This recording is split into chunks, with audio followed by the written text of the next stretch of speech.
Good evening, and thanks again for joining us.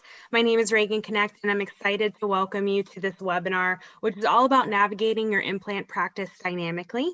Benco Dental is happy to partner with Navident to bring you this content. And to get us started, I'm going to go ahead and pass it over to Jason Pardo from Navident to introduce our speaker.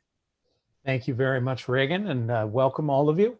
You're in for a treat tonight. Dr. Isaac Towell purchased his Navident system only at the IDS meeting in Germany in 2019. So it wasn't long before the end of that year that he was one of our more prolific users. He maintains a GP practice in Brooklyn, New York, and is a member of virtually every major implant-related association around the world. And he's been on the podium at most of those meetings as well, where I've seen him. Navident is one of the technologies present at his Advanced Implant Educators courses, where he, as president, and his esteemed colleagues provide a phenomenal live surgery experience for the attending clinicians. He offers these courses in the US, Arizona, and Tampa, as well as internationally. And between those courses, lectures, and his volunteer dental work in underprivileged countries around the world, I don't know when he has time to practice, but as you will see in this presentation, he clearly does. I've known Isaac longer personally than I've worked with him. And in many personal and professional interactions, I found him to be extremely knowledgeable and talented clinician, a precise and dynamic presenter, and just an all-around good guy. So in those three veins, he's the doctor that you would want to do a complicated case on your elderly mother. He's a doctor you'd want presenting that case to your elderly father. And if he weren't married with 4 wonderful children, he's a doctor who you wouldn't mind maybe dating your little sister. So with that introduction, Isaac, please take it away. My sister sends her regards. Thank you, Jason. It's a pleasure for me to be here tonight. It's hard to think that it was just a couple of years ago that we were at the International Dental Show in Cologne, Germany. Hoping that we'll be back there again, but with today's epidemic or pandemic, it's been hard on all of us, and we may not be able to have those courses. It is something that I do cherish, because that moment in time when I was introduced to the new Navident and the new methods that Navident had to offer, and cutting out some of the difficult steps that were presented beforehand and making it more simplistic, helped me to choose to use dynamic navigation in my practice, and to change my practice over from a partial free-handed and a static-driven guided office to a dynamically navigated office. So we use this in our practice daily. We've used it twice today, actually, and we're enjoying the benefits of the new additions to this technology. And then you notice in the background of this picture, you can see a Google Maps picture, and there's no difference. When I get in my car these days and I'm going to take a drive that's over 10 to 15 minutes, I'm immediately going to my smartphone and I'm going to click on my Google Maps to see how long it's going to take me to get there and what's the best avenue and route for me to get there. And that's what guided surgery is all about. We have some choices in guided surgery, and I choose Navident these days for 95% of my navigated guided surgeries. So, or 95% for my guided surgeries. So when we're talking about doing any type of dental surgery, we have 3 different methodologies that we can choose from. We have the free-handed type of technology, where we just go ahead and simply place an implant without any type of a tool to guide us. We have something called template assisted, which is utilizing a template but not delivering the implant through the guide. And lastly, we'll have a discussion over full template guidance, which is a total control of the implant, the timing of the implant, the placement, the depth, the angulation is all controlled, completely controlled and timed by the actual device, whether that be a static or a dynamic guide. These 3 types of methodologies are well versed in Dr. Gans and Rinaldi's book. I highly recommend this book about computer guided applications. It'll open your eyes into the world of guided surgery and what benefits it can bring to you. But choosing any 3 of these methodologies all works well. But our goal is always to place our implants in a fashion where we can get the screw access hole to be in the central fossa of the tooth. This will eliminate cantilever effects, it will eliminate food traps, and overall, it'll just make a tooth look like it belongs in the mouth. So choosing any three of these methodologies will all lead you to the same place. As they say, all roads lead to Rome. But some roads may be a little bit bumpier than others. So utilizing technology can help smooth out those paths to make an easier transition or an easier way or guide to your destination. Using the free-handed placement methodology is quite simple. We open a flap, we drill using some standard drilling systems, and we place implants. In this case, we're placing 4 implants. And we can place them if you have a good eye and a good control, a good hand, and understand your perceptual ability and position. We can get 4 implants to be pretty parallel if we could in this free-handed manner. However, oftentimes in these cases, when we're out in space, we're completely edentulous. We have no reference points. It's quite hard for us to understand our perception of where we are in the mouth. And this could lead to some types of complications. I've seen complications of people having an implant that pops right through the nasal sinus. This is actually a picture of one that I took from Google Images, not from my office, but you can actually see the tip of an implant is actually showing in through the nose because the operator did not know the position of where they were and they went through the nasal sinus. And so voila, the tip of the implant is out through the nose. Not a great practice builder. And you can see some on the right-hand side, some poor angulated implants or malpositioning, which can lead to potential problems down the road, not having enough space. We know that there needs to be at least 3 millimeters between each implant. And in this location, we don't have 3 millimeters between that. Or angulation issues.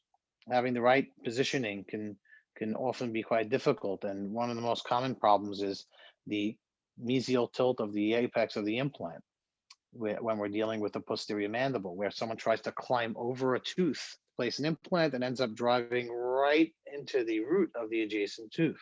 It's a very, very common problem. So we do have some complications with those free-handed types of placement. So I try to use guides whenever possible because I know that's going to ensure that my patient's going to get the best possible outcome. That doesn't mean I do 0 free-handed surgeries. I do free-handed surgeries, but I prefer to use guides. In the past, I took a long time for me to get those guides, but I would still do them on most of my cases. One of the biggest problems is not necessarily that the implants won't take when you put them at bad positions, but that the implants might actually integrate and integrate well. And then you end up with a problem which my colleague, Dr. Scott Gans, likes to call prosthetic gymnastics. When you hand over an impression like this to one of your lab technicians and you just try to figure, what do I do? And a case like this is quite difficult to be able to restore. We're going to have to use all different types of screw access holes in all kinds of funky positions. So it becomes quite challenging. So it's great to have a plan before you go into implant surgery. And it's great to have some sort of a guidance to be able to place those implants where you actually plan them. So one method is to use a template. A template is just a guide that helps you hold into position the drills. But then once you're done with that part, we remove the guide and we place the implant in a free-handed manner. So our drill is controlled. And it may just be a pilot guide where just the first drill is controlled and you take a check x-ray. But our drill is controlled, but our implant placement is not controlled. So there still is a chance for deviation between our planning and our actual placement. The last method, which is full template guidance, involves planning the implants in advance, putting them into a set position, and then controlling them either through a virtual or a dynamic type of a field. A static type of a guide, like plastic or metal type of a guide, as you can see on the left side of your screen, controls the implant placement, and we can put the timing and depth of the placement with a device that's bolted into the mouth or sitting on teeth, whereas the free version or free virtual template or dynamic virtual template allows the user to plan the implant on a computer and then not have a static rigid guide in place, which enables the user to be able to see, have more of a feeling as if there's not an actual guide in the way. Both the static and the dynamic guide have their advantages and disadvantages. Advantages of using static guides: if there are teeth present, it can be quite easy. We can control the depth and the trajectory with good, fair evaluation. Guides can link to temporary, so we can actually take a guide, use it, and then remove it. And if the timing is accurate enough, we can insert an immediate temporary. This is done quite often in full arch cases. We can offer alternatives such as sinus lift guides and harvesting guides, and it's reduced time for multiple implants. If you have 4 implants in a row, you can drill 4 holes and then place 4 implants, and it can be a time saver, certainly when going compared to free-handed type of surgery, where you may have to take several x-rays to keep checking where you're at. Advantages to dynamic or navigational guidance: it can be used with multiple handpieces. So we can use this for a piezo unit, we can use it for a high-speed handpiece, low-speed handpiece, we can use it for an implant handpiece. So we're able to do multiple procedures, including lateral sinus lifts and socket shielding with high-speed handpieces, or using for bone harvesting as well. One of the biggest advantages to dynamic navigation is that it is system independent, meaning that the system does not care what implant you are using. You can be using any implant from any company, it's irrelevant. You can be using any drill from any company, it will be irrelevant. We can still go ahead and place that completely guided using a drill calibration. The time is probably the biggest advantage of all. We can plan the surgery. We take a scan, we put it into the computer, and we can plan a surgery and then go ahead and to the next room and go ahead and do that surgery that within a few minutes. Visualization, being able to see what you're doing without something blocking you. Ease of access to posterior sites. Very often it's quite difficult with these long guided drills to work in the second and first molar region and have the patient open wide enough for you to be able to fit both your handpiece and your drills. With dynamic navigation, there's nothing in your way. It's just simply using a drill. You can use a short drill, a longer drill, whatever you'd like to be able to give you that freedom of access. And lastly, our drills are free from contaminations. If you're using a plastic or metal guide, sometimes the drill hubs can rub up against some of the plastic or that metal, and it can maybe possibly contaminate that area. There's no proven studies on that. I don't want to jump into that, but it's always been a fear of mine, so I included it as into one of the advantages of not having a guide in the way and not rubbing up against something and bringing it into the oral cavity. Some of the disadvantages for static guides are the costs. It can be quite costly each time to make a guide. There's always a learning curve. If the guide doesn't fit, you must acquit. You cannot use that guide. When we put it in and it just doesn't fit right, it's a problem. So what I do often is I'll take an impression, I'll have a patient come back in, try the guide and make sure it fits, and then make them an appointment. So it's quite of a long delay. So that takes more time. It involves sometimes third parties if you're not printing in your own office. And if you are printing in your own office, it means that you have to invest in new materials, such as 3D printers and different types of resins. The size of the guides can often be quite bulky, and they certainly do get in the way. We spoke a little bit about that drill contamination, and it is system dependent, meaning if you're using a certain implant company that does not sell a guided kit, you cannot go fully guided. You may only be able to go template assisted, where you have to place the implant free-handed once you're done drilling. So there is some cost as well to buying kits and carriers. Some guides use different types of spoons or inserts to be placed inside and then using different drills. And you have to be able to have a lot of trust in that technology. The disadvantages to the navigational units is that there is a startup cost. Yes, it does cost money to be able to delve into that field, but it's an initial startup cost, and costs after that are extremely minimal. There is always a learning curve. It does require some good hands-eye coordination, but if you're good at playing some video games and Xbox and being good on your phone with perceptual ability stuff, you can do this stuff. It's not hard. I've given this units over to the very beginners that have barely placed implants, and some people that have been placing implants for 20 years. It's a quickly adaptable device in your hands, but it matters which unit you're using. So using a unit like Navident, that's the reason that I went with Navident. Is the support is great, the educational part is great, but the software is so easy and the technology is so advanced, and it's not a big bulky unit, it's a small unit that fits right into your office. It is a mounted GPS type of a technology, which we'll talk about. It may take a little bit more time to when you're placing multiple implants in the beginning to learn how to do that, placing 4 or 5 implants in a row. But once you get the hang of it, it actually becomes an advantage, not a disadvantage. And there is the ability to be able to deviate within that guide. You're not necessarily drilling through a hole that's rigid. You have that flexibility. That's a disadvantage, but to me, that's actually an advantage. Because if I see that I'm not happy with the placement and I'm second guessing it, I can second guess and go ahead and place more freehanded. So if you're a clinician with a lot of experience, you'll see something and say, no, you know what, I want to rethink that plan. And maybe you'll go back to that computer and change your actual plan. You do have to calibrate between different drills.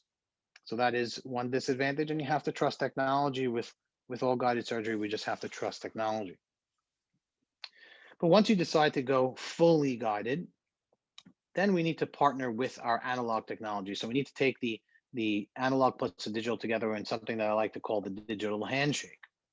And I love this slide from this little scan plan trace and place image from Navident. It really makes things quite simple. It keeps it in that frame of reference, and it is that simple. We scan, we plan the case. We'll talk about how to trace in the mouth our actual position, and then simply drill and place the implant. It sounds not that complicated, and it really is not complicated. At first, we always need to have some type of a scan. And so having CBCT is without a doubt one of the best things that I've purchased in my office. And with navigational guidance surgery or static guide surgery, you need to have a cone beam to be able to plan these cases. And what the biggest advantages of having a 3D versus a 2D image, if we look at this picture of Prince William here, it looks like he's actually cursing out the paparazzi in the area with a middle finger. But in actuality, he had just had his 3rd child, which was a baby boy. And he was just saying, yeah, now we're up to 3. So it's this perception versus reality. We need to have the ability to see everything that's going on in the mouth. So we need that 3-dimensional type of a philosophy. Just as if I show you this image of a Rubik's Cube, it looks like it's a nice 3-dimensional Rubik's Cube, but when we look into it, it's actually just a 2-dimensional cutout. Or if I show you this roll of tape, it's actually just a 2-dimensional cutout. So our eyes can play tricks on us, and having that 3-dimensional ability to be able to manipulate the image is extremely important in practicing, whether you go freehanded, template assisted, or fully guided. But we cannot do anything fully guided without 3-dimensional technology, such as cone beam CT, so that we can see that our perception versus the reality.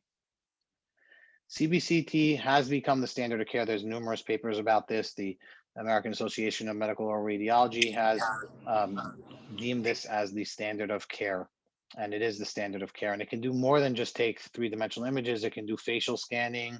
It can help us with different types of digital smile designs. It can do so much more than just taking a 3D image these days. So if you don't have a CBCT, I promise you it'll be one of the best investments that you can have in your practice.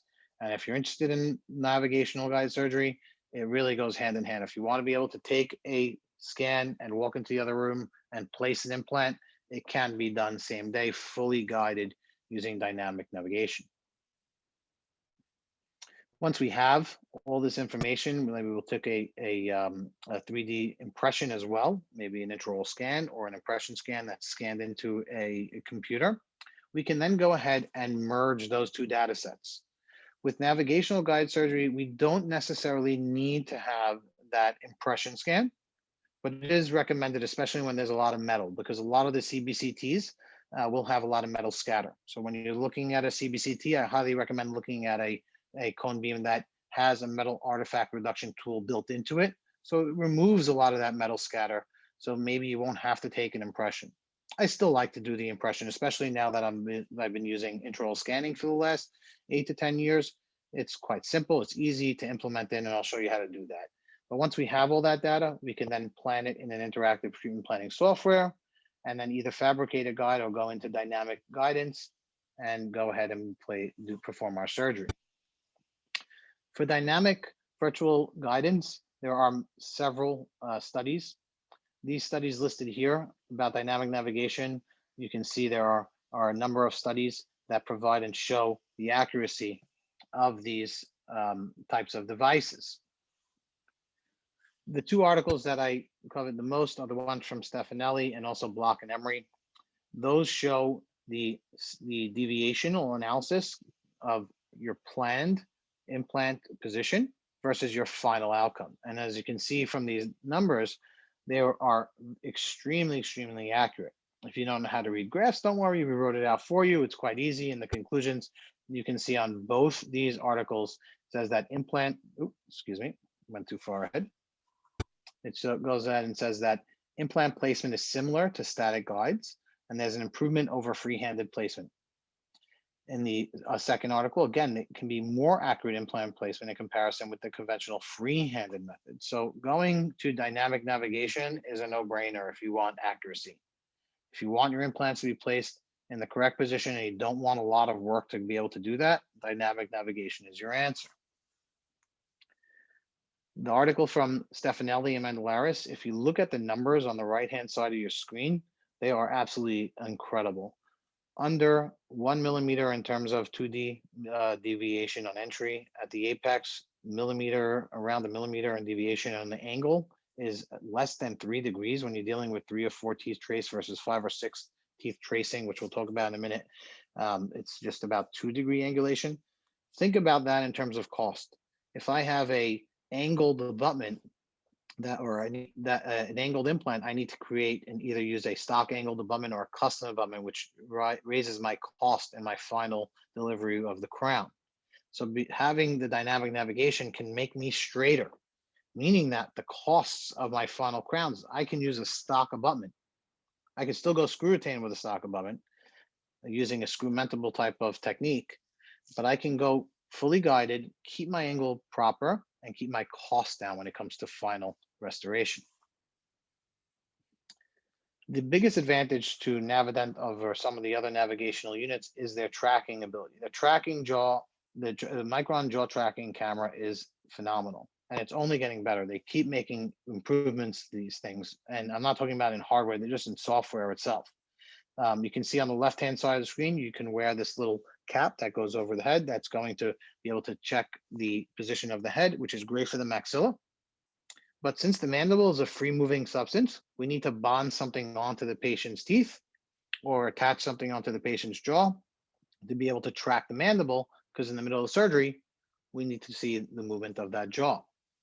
So for the maxilla, we just simply place it on the ears and it rests on the nose. And now we have a tracked position. It's certainly easier than having to bond something in. But on the lower, as you can see on the mandible on the right side of your screen there, we are bonding using some composite material that bonds right on. And we have this wire and it keeps track of the position of the mandible. So as the mandible moves, so the jaw tracking camera will capture that and you can see where you are in real space. You may be able to tell you to move the camera left or right to position yourself so that the patient is in the right position, so that we keep that accuracy and precision the entire time throughout your surgery. The other huge advantage to using Navident over some of the other systems are there no other upcharges for motors or hand pieces. You can use your existing hand pieces, your existing motor, and you can use any drill you want. It makes no difference. The system will calibrate towards that. We can use all the different hand pieces, high speed, low speed. You can use the contra angle for the implant motor. You can also use piezo surgery. So if you're doing a lot of lateral sinus lifts and you want to be able to use that piezo or bone harvesting or ridge splitting, you can plan that out, use your piezo instrument and take you through that. So if you're an advanced clinician that uses that type of technology, you don't have to invest in anything new. You can use your existing system. I like to compare this to the GPS on the phone, which I did earlier. It's all about spatial recognition. It's very comparable to this GPS technology. which we have on all of us on our phones and all our different devices. And it's just capturing that and being able to see that now on the screen, and then using a turn-by-turn direction, just like we would through Google Maps. The biggest advancement besides hardware technology, but in the software in the last couple of years, has been the trace in place. And that's what made me want to jump on this immediately once I saw this. We can identify a set of teeth. It can be 3 or 4 teeth, then be able to trace those teeth, getting 100 points of tracing on each marker, and then go ahead and place implants. So you can see in this video, they're going to place 3 implants into what was previously sinus grafted case, and they're going to be able to plan that. We can also plan the crowns. That's something new as well.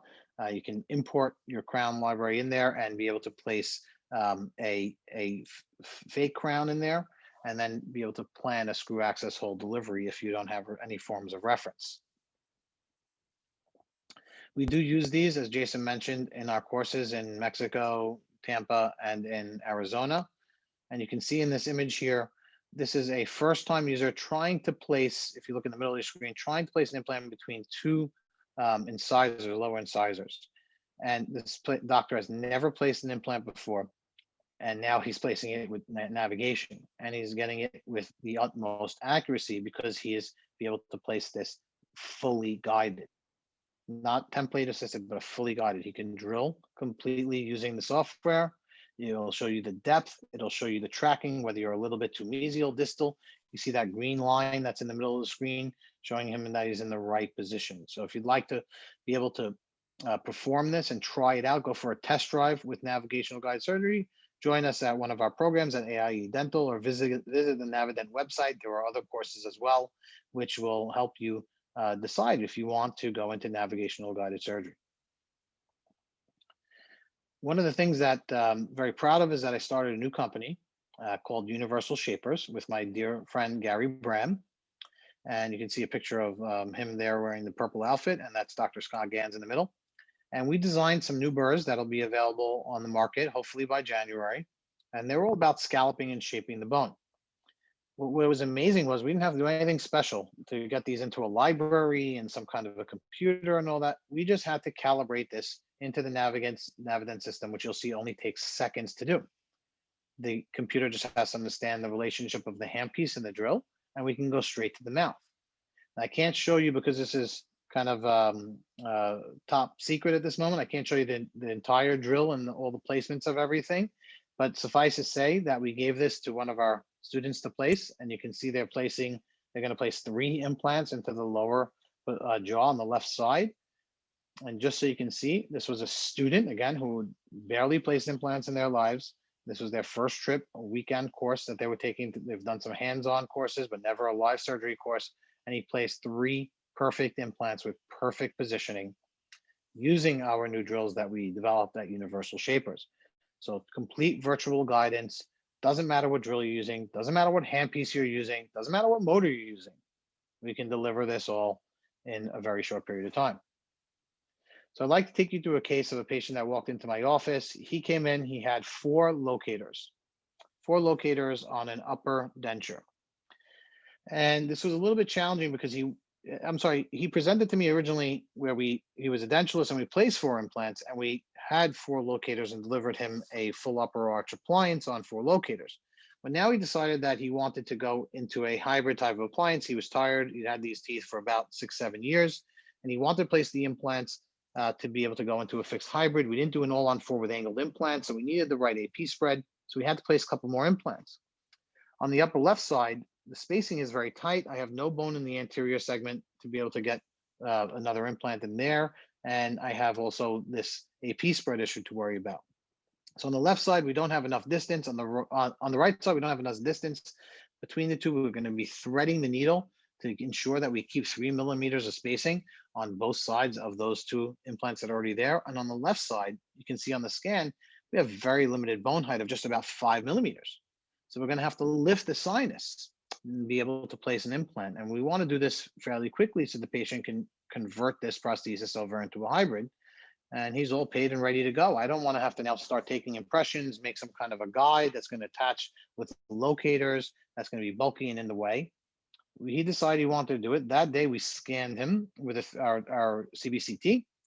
We then took an intraoral scan so we can really get that amazing accuracy. We used the 3 shape here to scan the jaw, the upper jaw. We also did the lower as well, and we were just checking the bite and things like that. But mainly, we just really need the upper jaw in this position because we already have a denture in there, so we know where our teeth are.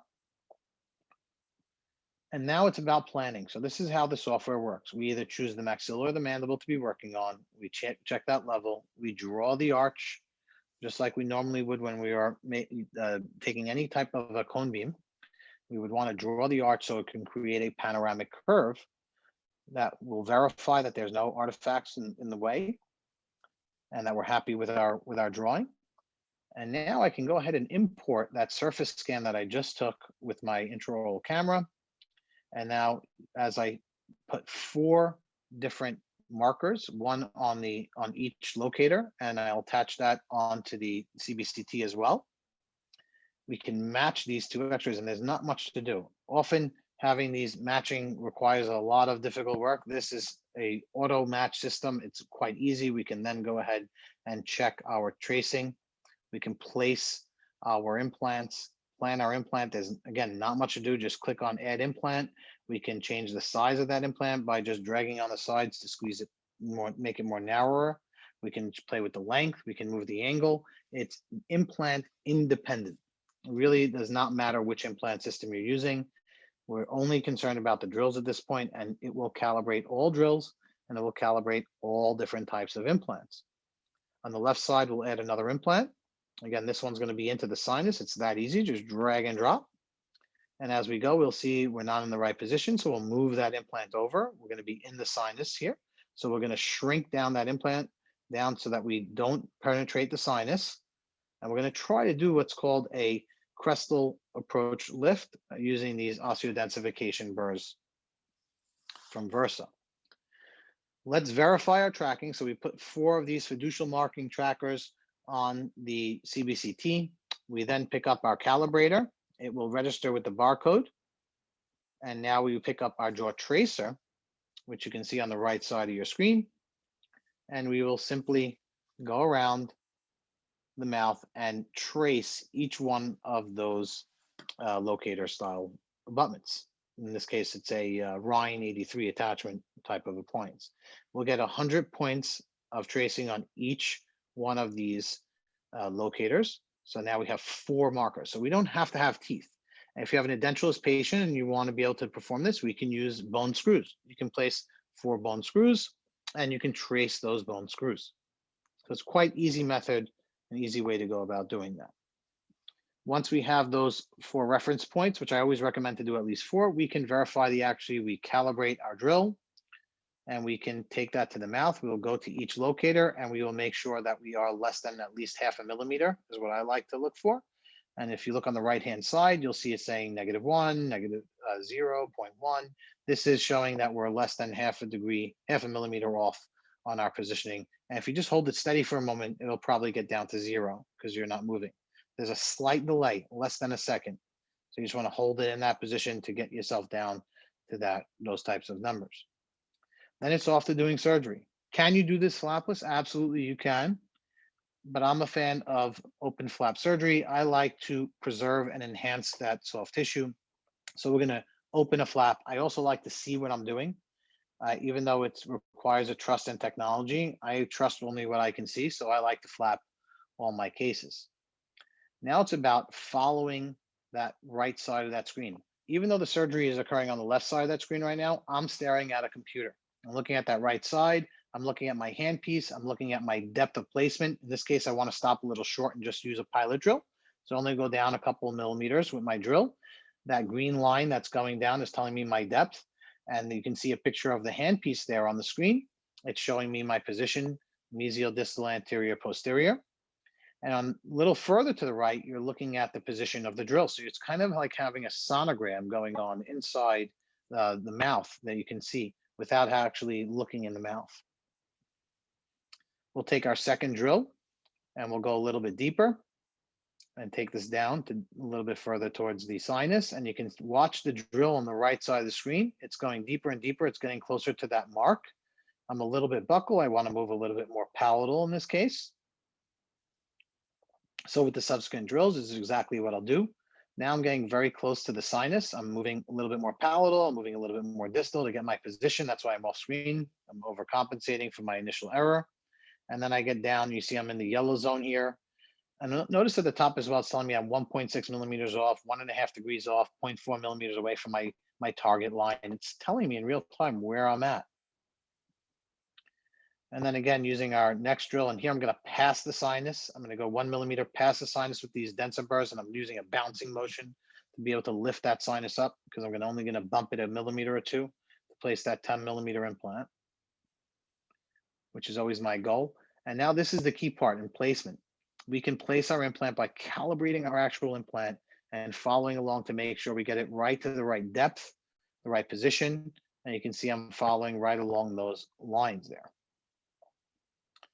After I'm done with that, I'm going to take my ISQ because I want to know when I can go ahead and restore this. And I got great readings here. 8077 is a great ISQ number. Highly recommend looking into ISQ if you're not already. And then it's about just placing a healing cap. I always like to use a gel to keep it fresh inside. So when you uncover a healing cap, it doesn't have that horrible smell. And here I'm going to roll the flap. And this is why I don't like to just do closed flap or flapless techniques. I'm going to just roll that flap to enhance and preserve that tissue a little bit more. And you can see here, I'm just going to attach that and roll that flap. I'll just speed up the video a little bit. Roll that flap so I can increase that soft tissue thickness and not just do it flapless. On the other side, I have to do the same thing, but remember, I only have 5 millimeters. So I'm going to use a couple of drills as well. I'm going to check the integrity of the sinus floor. And then I'm going to keep using my burrs. Checking. Now, once I calibrate the first drill, the second drill, third drill, fourth drill, if they're the same lengths, I don't have to recalibrate. So I'm only calibrating that first drill in this case. It's not like you have to calibrate each drill as you go along, unless they're a different drill from a different system and they have different lengths or different shanks or different hubs. If it's the same company, same drills, you can just keep working. That's part of the beauty of it. So here you can see that that line is now at 0.01. We're actually past the sinus. We broke through the sinus floor. And now we're going to add some synthetic bone material. This one's called Nova Bone, one of my favorite materials. I like to use Alloplast in the sinus like this that comes in a cartridge type delivery gun because I'm already have a very small access hole there, and it can help me bump up that sinus membrane. We'll do this a few more times in repeated sequence, and you'll keep noticing that we go into the red on the right-hand side, that we're adding more of the Nova Bone, and we are going into the red because we are hydrodynamically lifting up the sinus. So one of my favorite techniques, it's replaced the lateral sinus technique for 90% of the procedures in my office. And again, ensuring that we have an intact sinus floor. And now we can place our implant fully guided all the way to depth using the navigational guided unit. And you can see in just a moment, we're going to get to that planned depth and we'll follow along that axis. You can see now we're in the red, we're way past the sinus floor. We'll talk that in a little bit more. We'll take our ISQ levels, and you can see here that we got 75, 75, also a great number, especially when you're dealing with the sinus cavity. That's some great numbers. We can come back in just a few short months and be able to place this implant. But let's take a look at our post-op here. So we planned on trying to be 3 millimeters apart from each implant on the upper right side. And as you can see, we ended up at 2.9 and 2.9 millimeters away from each implant from neck to neck. On the upper left-hand side, we were doing a sinus lift, and then you can look into the sinus. Look at how much bone we filled into the sinus. And it's a beautiful sinus lift without having to do a lot of work. We didn't have to make a guide, didn't have to go lateral lift, make a big flap. Very simple, minimally invasive, and we delivered a hybrid appliance on this just a few months after the surgery. So this digital dynamic sinus has been a huge breakthrough to me in my office. I used to do this with a fully guided static guide, and it was more cumbersome, and it's still a great technique, but I abandoned it completely once I got into dynamic navigation. So here's another case doing the same type of placement. We have to place an implant in the upper second molar region. You can see I only have about 5.7 millimeters of bone.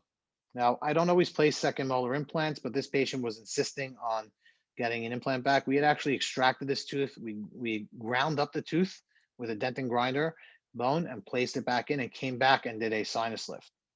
One of my favorite techniques of bone grafting. We made a mini pouch and we again lifted this sinus.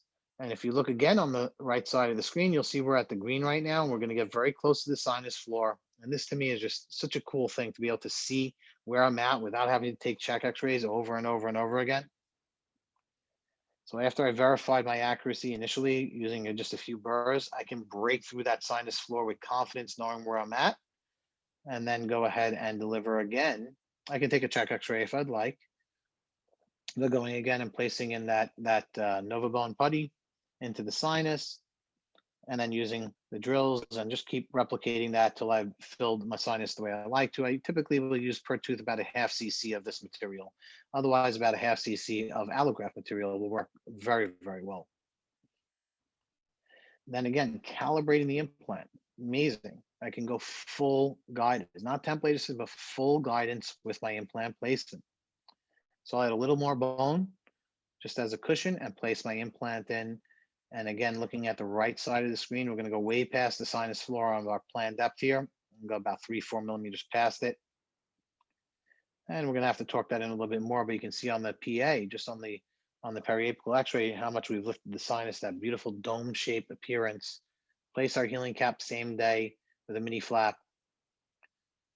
And then the best part of this software is that they'll give you a free evaluating tool. You can take a pre-op CT and a post-op CT. You can compare them really, really easily by superimposing them together. And you'll see our planned depth was obviously shorter than the sinus, but our actual outcome in yellow is actually past the sinus. So our depth is going to be more than what we placed. But look at our angles here. Upon entry, we're just 0.32 millimeters off. Our apex compared to our plan is just 0.27 millimeters off. And our angulation is only 2.28 degrees. I cannot get that good with free-handed surgery. And I really don't think static guided surgery will get you that much more efficient than this either. Studies have shown that this is about as good as it gets. So obviously it takes some experience of doing some of these cases more and more, but being able to have that control without having to go through all the hoopla of the static guides and all the extra planning, being able to do it in real time on demand is just a beautiful, beautiful thing that helps our practice just hum along. So just to show you that we do finish all our cases, we took an impression here using intraoral scanner, and we delivered a screw retained crown. And you can notice that position of that screw retained crown. See how that screw access hole is right in that central fossa, exactly where we wanted it planned. So again, being able to save that extra cost on angled or custom abutments. Again, this digital dynamic sinus, we can evaluate it on our post-op scan. This patient broke another tooth somewhere else. So we took a post-op CBCT a year later, and we can see our positioning and the healing is just beautiful. We established a brand new sinus floor on the lowest left of your screen. You don't see any of that Novabone material remaining. You can see here that the sinus is fully lifted. A new Schneiderian membrane has been lifted. A new sinus floor has been created. So we've done about 18 of these cases in the last 2 years, but obviously the pandemic slowed us down a bit. We have more than this documented, but these are finished cases, 18 finished cases, 27 implants, an average height lift of 4.3 millimeters. And we did have swelling on one case, but no infections and no failures, which is wonderful. That's the type of success that we like to have. Another technique that I'm very partial to is called partial extraction therapy. I was one of the first people to be able to do this, and we wrote a 10-year paper, which is now almost going to be 15 years old, about retaining part of a buccal fragment of a root. So this is not just for standard implant placement. We can do some really high-tech procedures with this stuff. And being able to perform this is a wonderful technique. First described in detail about root submergence by Dr. Henry Salama years ago in the 90s. He wrote a paper about it in 2007, using this underneath an implant bridge. We saw that by retaining that root we were able to keep the hard and soft tissue in 3 dimensions, which is our ultimate goal, to get that beautiful prosthetic outcome. So the root membrane concept was born. You may have heard of socket shielding by Herzl and Zur. The Greek group likes to call it the root membrane technique. We've written many articles on this. This is the 10-year paper on the left-hand side of your screen. We have some longitudinal analysis on this in terms of how much volume of tissue you actually retain, and the numbers are astounding. We lose less than 0.2 millimeters of soft tissue thickness. That's absolutely incredible. I wish we could get that on all our cases. And we've written some articles with myself and Dr. Scott Gans and Miltiades Mitzias in Dentistry Today. So I invite you to check out those articles about the root membrane in the triangle of bone concept, being able to keep it within that triangle of bone and have our placement to be correct in a prosthetically driven fashion. The biggest breakthrough to prove that this partial extraction therapy actually works were 2 histological papers, one by my really good friend, Dr. Charles Schwimmer out of Pittsburgh, wonderful guy. He had a accidental case of a failure that had a tooth attached to it. So he was able to histologically see the bone growth in between the root itself and the implant. And another one from my good friend and partner in crime in all these articles is Dr. Miltiades Mitzias with his histology from a prosthetically failed tooth. The implant actually fractured that to remove the tooth. And again, bone formed in between the space between that root and the actual implant itself. So this technique does work, and it works really well. This is the PET group that we've formed over the years. We've added a few more here, but very importantly that I want to show is that a navigational user by the name of Dr. Joey Chen has been on this for many years now. And he's also a dynamic navigational user. And he published a really beautiful article in the October issue of the Journal of Oral Implantology about using navigation in this socket shield environment. And Joey's an absolute innovator, a brilliant clinician, and he was aiming for the apex with this device. And he performed some really beautiful cases and wrote a beautiful article. I highly recommend you picking this issue up and reading it. So our goal now is to be able to do that same dynamically driven guidance for our partial extraction therapy, socket shield, root membrane, whatever you want to call it, type of a case. So we're going to use the root membrane kit here from Megagen. You can use any kit you want. You can use any drills you want. I'm very partial to this kit. We helped develop this kit with Megagen. There's also a partial extraction therapy kit available from Megagen that Dr. Howie Gluckman makes through Megagen. It's a wonderful kit as well. Any of these kits can be used because any of these drills can be calibrated to be used in the mouth to perform this procedure. We don't have to buy something special. You can use any drills from your drawer. Just make sure that they're long enough to be able to reach the apex and do some sectioning to section that buccal fragment from the palatal fragment and be able to extract it without making any type of movement to the buccal fragment. And we can get some really nice outcomes in this. So here we have the case where patient had some crowns done and he really wanted to maintain his aesthetic outcome from these crowns, even though he had some recession. He didn't want to have a long driven tooth. And you can see already the zenith of this tooth is actually higher up than the adjacent tooth. So we're starting out in a negative position. So by performing either extraction and some soft tissue grafting or utilizing this technique, we can bring back that tissue to our desired depth. So calibrating these drills is as simple as pointing it to in front of the camera, and voila, it will calibrate using the calibrator.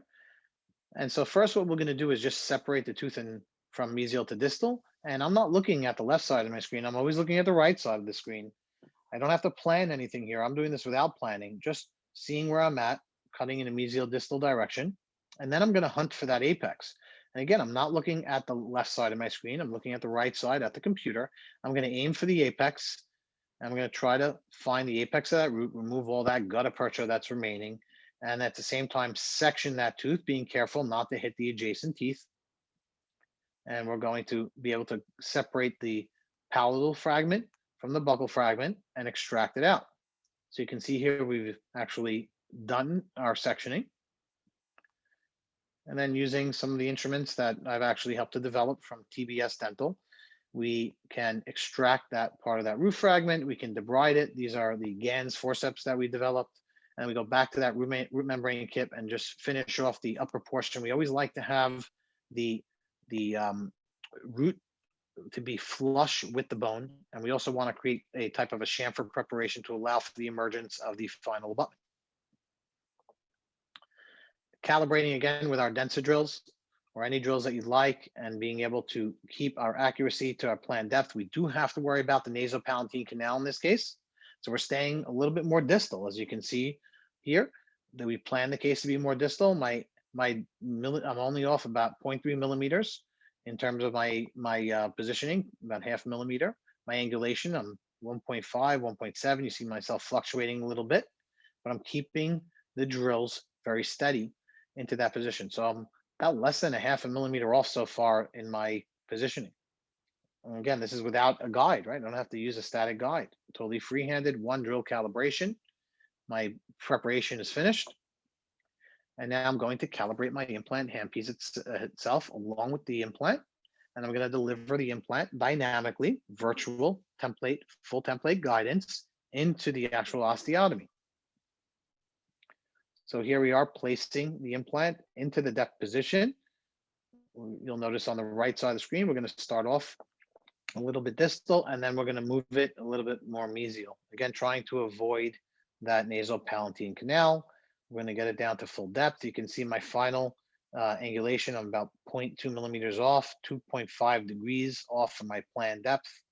That's pretty good. We're leaving a little bit of a gap between the implant and that root fragment itself. We can fill that with your choice of filling material, or you don't have to fill it at all. It's up to you if you're loading the same day.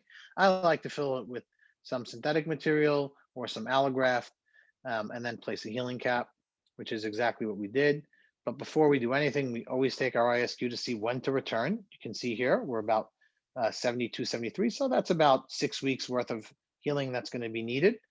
Putting in the healing cap with that gel, and then just suturing up in place if you feel like you need some sutures. We use some PRF harvested from the venous system. At the same time, you can use some collar tape or a collar plug, really up to you, your preference. Again, we can evaluate this by comparing the pre-operative CBCT to the post-operative CBCT through this EvaluNav software.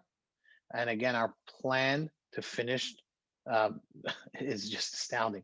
We're 0.05 millimeters off on our entry. At the apex, we're a little bit more off for 0.75 millimeters. But keep in mind, this is a pre-op CBCT from post-op CBCT. So we're probably even better than that. There's going to be a little bit of metal obstruction here. So we're probably even closer than that. And our angulation is off by just 2.35 degrees. Again, making life a lot easier. I can go now to a stock abutment. I don't have to make anything custom to finish off this case. So 6 weeks later, we come back, we take our ISQs again, and you can see we're 73, 71, 72. These are the same numbers at day of placement. So I'm ready to finish loading. Also notice on the screen to your left that our zenith has been reestablished. Our soft tissue level is almost exactly where the adjacent tooth is, because the root has grown, the gut tissue has grown over the root. It's typically what happens when you think about it. Patient comes in with a post-in crown that de-cemented. They ask you, can you re-cement it? It's been only a day or two. You go and look in the mouth, you take a look and you see, hey, that soft tissue is covering the tooth. Now you have to numb the patient, laser or electrosurge off that tissue, cut it off to be able to re-cement, even if it's just temporarily, that post-in crown. Same philosophy with this technique. Although we do like to take the tooth down to the bone level, it will grow over the tooth and it will bring back more tissue. You typically don't lose soft tissue, you gain soft tissue using this technique. So now we'll place our scan body in and we'll take an intraoral scan to be able to place our final crown. And we were able to make a screw retained crown using a stock abutment. And you can see our zenith level has been reestablished. The patient is really happy with the outcome. And if we can look at that final CBCT, we can see our position is just perfect, but look to the right of the screen. Look how close we are to that nasopalatine canal. We got this razor sharp close without having to hit the nasopalatine canal. Am I really afraid of the nasopalatine canal? No, I've often gone in and actually removed it, denucleated it. But we'd like to avoid it when we don't have to. And in this case, we avoided it with high degrees of success. So 13 cases using the navigational guided system of Navident. 19 implants placed, 0 failures. Thank you. And only one case with swelling. And when I say swelling, it's the patient called up and said they were swollen. There was no infection, no trouble. Patient came back in. I didn't see any swelling, but we do report those cases as soon as we get the phone call. So it's not what's next, it's what's now. Everyone's always looking to see what's on the horizon next. This may be what's next for you, but everyone's always trying to look too far ahead, saying, what can I do to make myself better, my practice better? What else can I do? And this is one of those tools that you add to your practice. It helps to keep you on target all the time. By utilizing this device, by taking advantage of all the features, by enhancing your practice with computer-driven technology that helps you place the implant in the desired position to have a proper, successful outcome. Because the more often that we go ahead and place the implant in the correct position, the higher degree of success that we're going to have. Very rarely do we have these implants that are placed in poor position succeed, because usually they're placed in a bad position for restorative long-term success. So yes, we have integration into various different positions, even when you place an implant sideways, but our long-term success is different than our short-term success. Being able to restore those cases, making them look right, having them happy patients who then tell their neighbors and their friends about the technology that they saw in your office, that they saw you utilize. And then they find out, let's say it's some people are playing at a card game or poker game or bridge game, canasta, whatever it may be, sitting there saying, my dentist did my tooth fully guided. And someone else may say, yeah, mine did it too. They used this thing, it fit in my mouth, it was really uncomfortable. And they say, no. They use this computer with like a GPS system to guide the implant into specific position. That patient is probably going to get you more referrals than any type of external marketing that you can do. I've always said internal marketing is the best form of marketing. Patient referrals from one patient to another will get you that result that you're looking for. You can advertise all you want in all the papers. You can even put the Navident in these advertisements, and that may draw you some patients. But if you want a good quality patient that's willing to come and open their wallet or pocketbook to pay you the proper fees that you deserve, having technology like this and having a patient that refers that referral to your office is going to cement that case for you. They are easy case acceptance, and we just don't have to negotiate, because they see the technology that's in the office. They see the CAT scan, they see the intraoral scanner, they see the navigational unit, and it blows their mind away, and they keep coming back with their friends, their families, whether it's for implants, for fillings, for crowns, for root canals, which, by the way, you can do guided root canals. I haven't attempted, but I have some friends. I just have a friend in Cleveland, Ohio, that bought the unit to do guided endodontics. So this is doable. Doing guided apicoectomies, which I have one case that I just recently treated, things of those natures. There is no limit to this technology. It's kind of on the up curve right now. When we're on the bell curve that we're on the upside right now. We haven't even hit the apex yet. And I just don't see a downside. I don't see a downward slope for the bell curve on this unit. I only see things going up and up and up and up, kind of like the stock market these days. So my advice to you is to try to stay on target. Oh, good, I can't maneuver. Stay on target. We're too close. Stay on target. Loosen up! So many of you may remember that scene from Star Wars when they're about to blow up the Death Star. Luke Skywalker ended up blowing the Death Star. He probably had a dynamic navigational unit.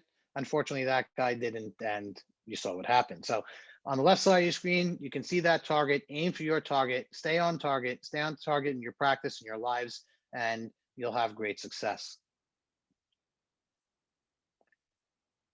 So the method, if it said anything at all tonight, it's about trying to maintain precision and accuracy and developing the type of guidance that you can have that precision and accuracy to be able to better yourself and your practice.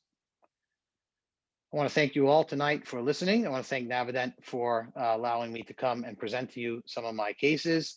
I'm very happy to be with them. I have to just add one more thing about their support. Their support has been absolutely outstanding, top-notch support. I want to thank them for that. And I've heard the same thing from everyone else that I've been using. There was recently a Facebook post about another company that just wasn't delivering the support. And I just didn't understand. I thought they were talking about Navident and they were talking about another company, because everyone that I have spoken to has just been there. They've been there from day one, holding their hands, helping them with cases, been on the phone with them, trying to help them learn the different aspects of the software, because not everybody is computer savvy. But being able to have that support and being able to say, look, I can barely turn on a computer. How do I do this? They're there to help you through it every step of the way. And I, as my trainer, Francisco Casadicius, did for me, which didn't take a lot of training, but we did it in one day. He's a great trainer. He's at all our courses, and I want to thank him for introducing me and help me getting better at this technology, and to Jason and to Beth and everyone at Navident for allowing me to come to you tonight. Let's get to some of your questions here. So I'll stop the share here. I see we have a chat here. All right, so first question is how easy is it to import a scan into Navident? And that's very, very simple. I didn't show that part. I did show in importing the intraoral scan into it, but the same thing about the CBCT. If you can actually put your software on the Navident computer system if you'd like, and just open it up and export it out onto the desktop, or you can go to any one of your computers that has the CBCT scan, put it on a thumb drive, on a CD, whatever you like to use, and then just plug it into the computer. I like to drop it directly onto the desktop. And then we click on the import button at the top, the data button at the top, and you'll click on that CBCT. All you got to click on is on one slice in that CBCT. It'll bring up the entire CBCT for you. So there's not a lot of work to doing that. It takes about a minute to do. So it's quite easy. Another question was asked, can you plan in other softwares? And absolutely you can. You can plan in other softwares. You can import that software into your Navident software itself. So the plan can be made elsewhere and be brought in. And they're adding new little bells and whistles to that every day. Another question was asked about what is the impact on my surgical team? And that's a really great question, because to be honest with you guys, the setup for this thing, I just don't do. I don't import the CBCT. I don't import the intraoral scan. That's what my assistants do. I walk into the room, they've already traced them out for me. I'll verify the accuracy, and if I have to, I can retrace.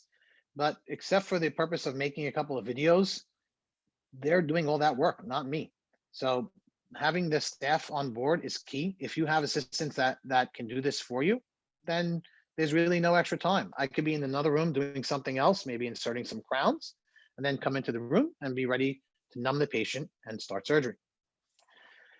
Let's see what other questions we have here. Is this mostly for multiple implants or for singles as well? There's no question about it. From singles to multiples, full arch services, full arch placements. You can do your own diagnostic wax ups and import those directly using either the crown features within the actual Navident software, or by importing in an STL from another software like exocad, 3Shape, any of those type of things, and with a plan type of appliance, and you can follow through the little accesses of those teeth. So it's very easy to bring that in. Someone's asking, do I use the same billing code for dynamic as I do for static guides? I do. I'm not quite sure if that's allowed or not, so I would double check that one. What is the learning curve for this? And I always think that before you do anything, you got to try it out. So whether you're going to try it out on a hands-on live surgery course like ours, or you're just going to do it as a demo unit, you'll see it's very simple. If you can operate an iPhone these days, trust me, guys, you can do this stuff. My kids are upstairs right now playing God knows what on the computer, on PS5, 4, I don't know what we're up to anymore, an Xbox, whatever it is, and they are incredible at this. I had my son David, who's 11 years old, come, and I had him place through the practice model on this unit, and he placed it in seconds. I could not believe how easy it was for him to do it. It's a no-brainer for him because they're constantly doing it. So you can become proficient at this. It's all about your perceptual ability. The fact that we had to take a perceptual ability test on our DATs to be able to get into dental school means that you can be able to do this. We have the perceptual ability. You're constantly looking at mirrors all day long and trying to look at that distal line angle on that crown prep, or you're looking in through endodontics, trying to find that mesiobuccal canal. It's a constant battle. This is not that. This is way easier. It's just a little bit of a mind shift. If you're used to placing implants in a free-handed manner without anything there, then there's a little bit of a shift change for you. How quickly can you become adapted to this all depends on you. I've seen people do it within minutes, and I've seen other people take a little bit more time, maybe 10, 15 cases until they're really fully comfortable. It all depends on your personality and how open you are to accepting new technology. I'm very open to accepting new technology. I always want to try to improve it, especially if it's going to be for the betterment of my patients and help me reduce costs in our office. But the ability for us to implement this was really seamless, and having the support of Navident behind it was the main part of it. Another comment here is saying that we said we have to trust the technology for static or dynamic. How does the accuracy check make this less important for dynamic than static? Well, that's exactly right. It does make it less important for dynamic because we are showing that we are accurate at the time using both our tracer tool and with our drills. Each drill that you calibrate, we are measuring the accuracy of that drill. So it's very simple that you just have to trust the computer. It's not about trusting a guide. When I put a surgical guide in the mouth, I have to trust that my plan went well. And until I remove the guide and actually inspect the mouth and maybe take another x-ray and look at it at different angles, I have no idea if that guide was correct. I love guided surgery. I use it all the time, but it's not without its fail-safe. It doesn't have a lot of fail-safes. If it's not right, you got to toss it and either start over or go free-handed. With dynamic, if our accuracy is off, we retrace and we go ahead and see if our accuracy is remeasured and if it's at a better number. At sometimes the cases, I'll see that I may be 0.8, 0.9 millimeters off. So I'll retrace and I will go ahead and measure that accuracy again. So that's a big relief into terms of trusting the appliance itself. Can I send the plan to my lab? Sorry, can I send the plan to my lab for crown fabrication? Absolutely. You can send the plan for crown fabrication. We can make, I have other cases. I was trying to keep it a little simple. I was showing you more surgery than I was prosthetics.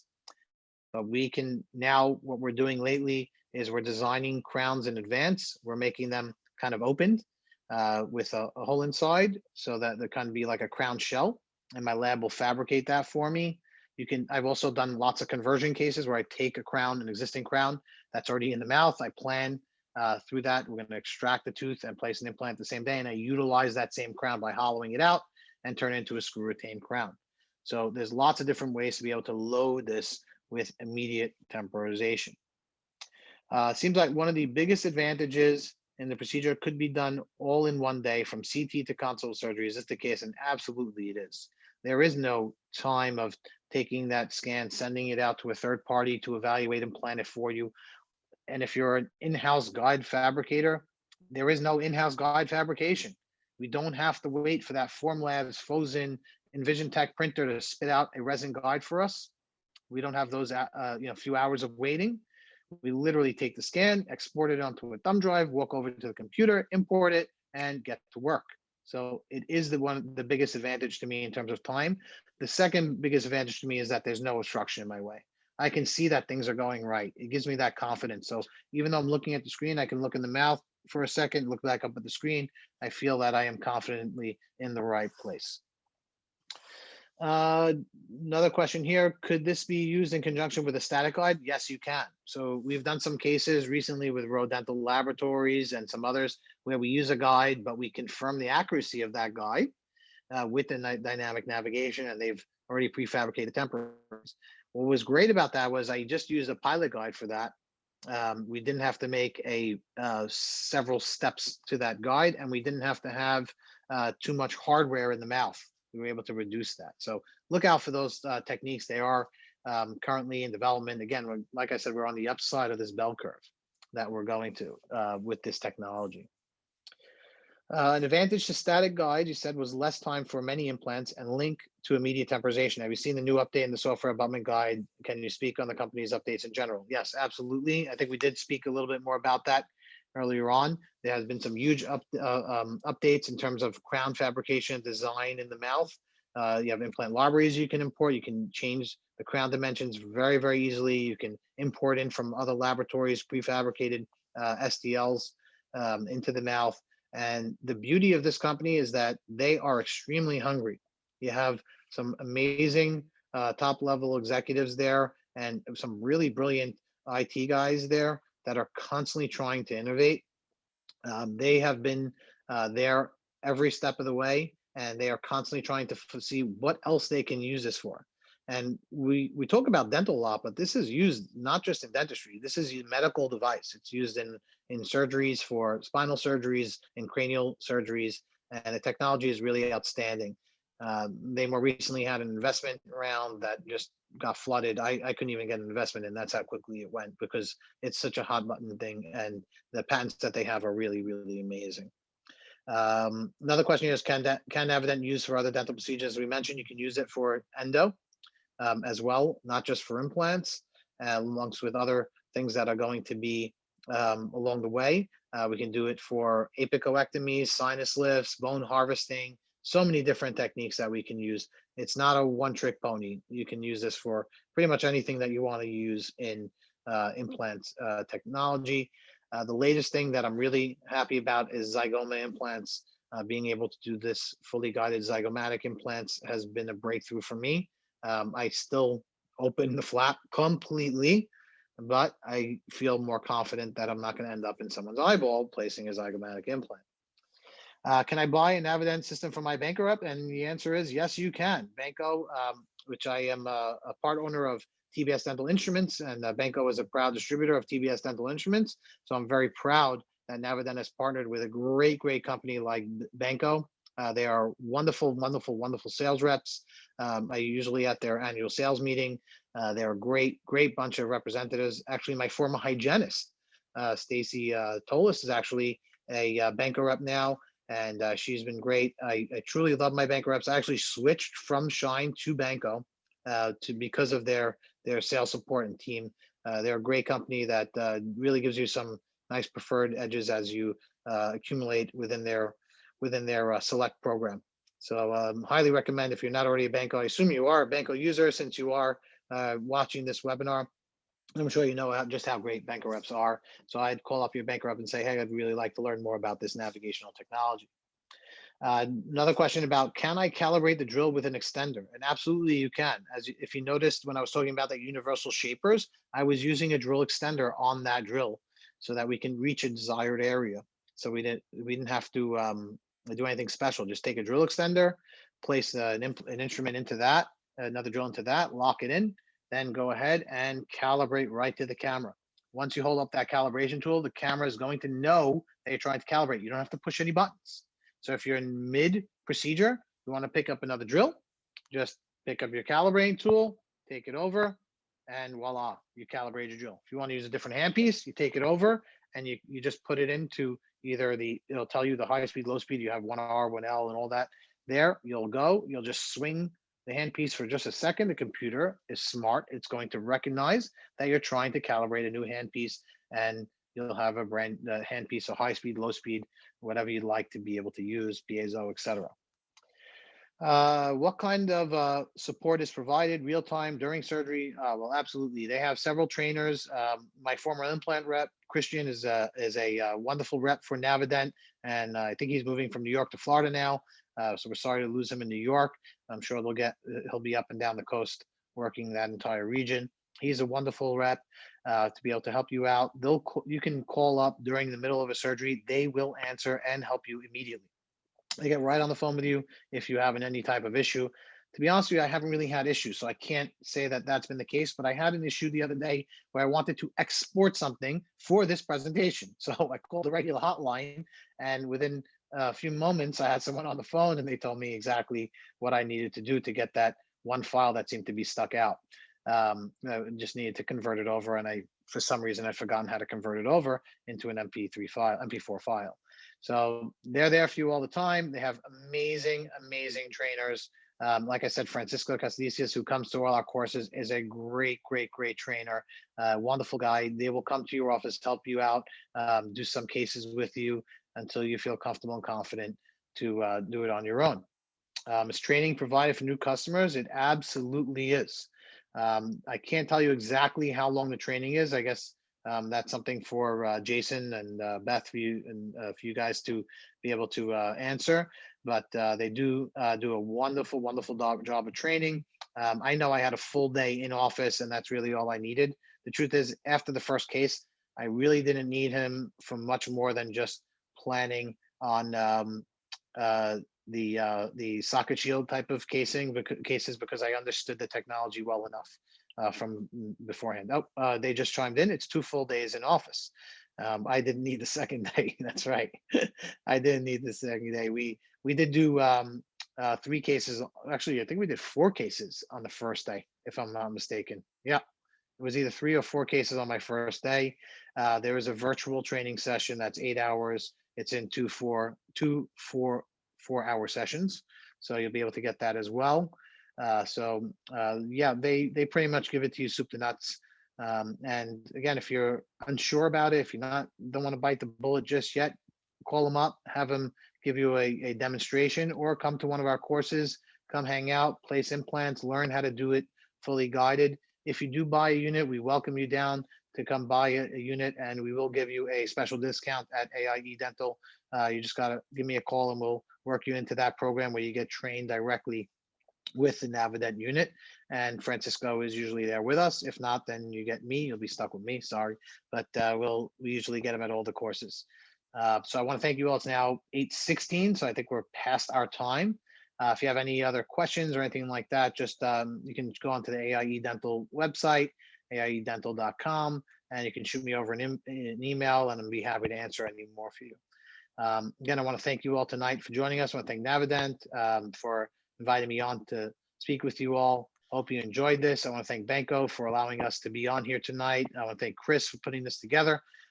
It's not an easy task to do all these Zoom courses and to stay awake through all this. So Chris, thanks a lot for that. And I'm glad that you didn't take too long of a nap. Your hair looks like it's still in the right position. So thank you guys. And I'll hand it back over to you, Chris. Well, thank you, Dr. Tal, and thank you, the team at Navident. Just some things to keep in mind for those doctors that are looking for their CE credits. Please pay attention to your email boxes within the next 48 hours. You will receive something from us. From all of us here at Benco, thanks for tuning in. And if you'd like to learn more about the Navident system, please feel free to reach out to your friendly and local Benco rep. Have a great evening.